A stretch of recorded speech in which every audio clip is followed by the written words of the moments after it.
Thank you, sir. The Honourable Ruth Dyson. Mr. Speaker, I'm very pleased to take a call at this stage of the debate of the Gambling Harm Reduction Amendment Bill.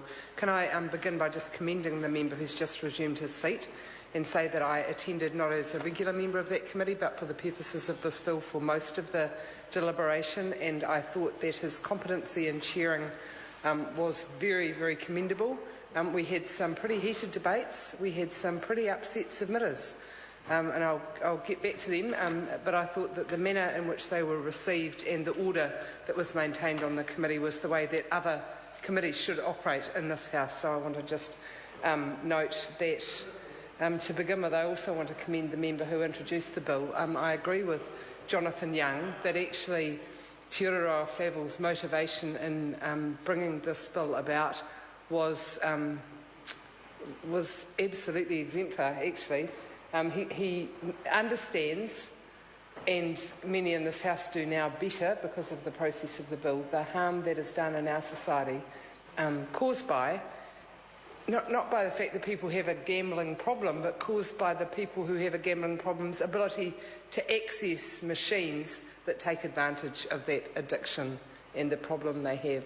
So the responsibility that we have as Parliament is to support those people so that they have less opportunity to spend their family budget in a way that, if they didn't have that problem, they wouldn't do. To spend their money responsibly. Our role is not to interfere in every person's life to make them live a life of blamelessness in total. It's to support people who have addictions that do harm and to ensure that the opportunities for those addictions to be abused by profit are reduced or eradicated, and I think that was the intention behind this gambling harm reduction legislation. I really regret what the committee did with this bill in the end. I regret the deal that was done, and I don't think that it's a good deal. I understand the dilemma that Te Aroha Flavel, well, I'm assuming I do. It's a bit presumptuous, but I'd like to assume that I understand the dilemma that the member faced. He's really in a no-win situation unless he takes up an offer from the government, because it was clear that the National Party was not going to support the progress of this legislation. So the member can either stand on his high horse and say, no, if I'm not getting what I wanted, or if I'm at least not going a long way towards that, I'm going to withdraw my bill. That's actually what I would have done, given the deal that was reached in the end. Or can choose to go down a different path and say, well, I think I'm making some progress, and that's better than nothing.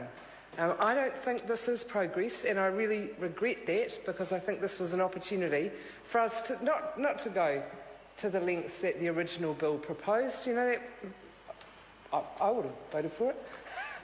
But a lot of people were disturbed by it, and I don't think it had been worked through quite hard enough despite the best efforts of the committee.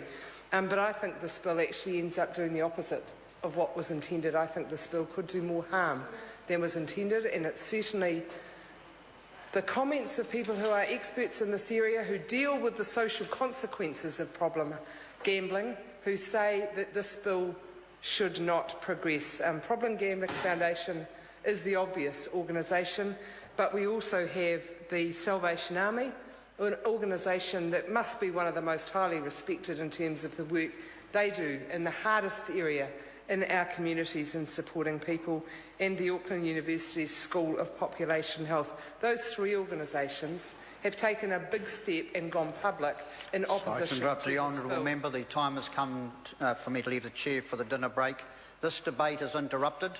I shall resume the chair at 7:30.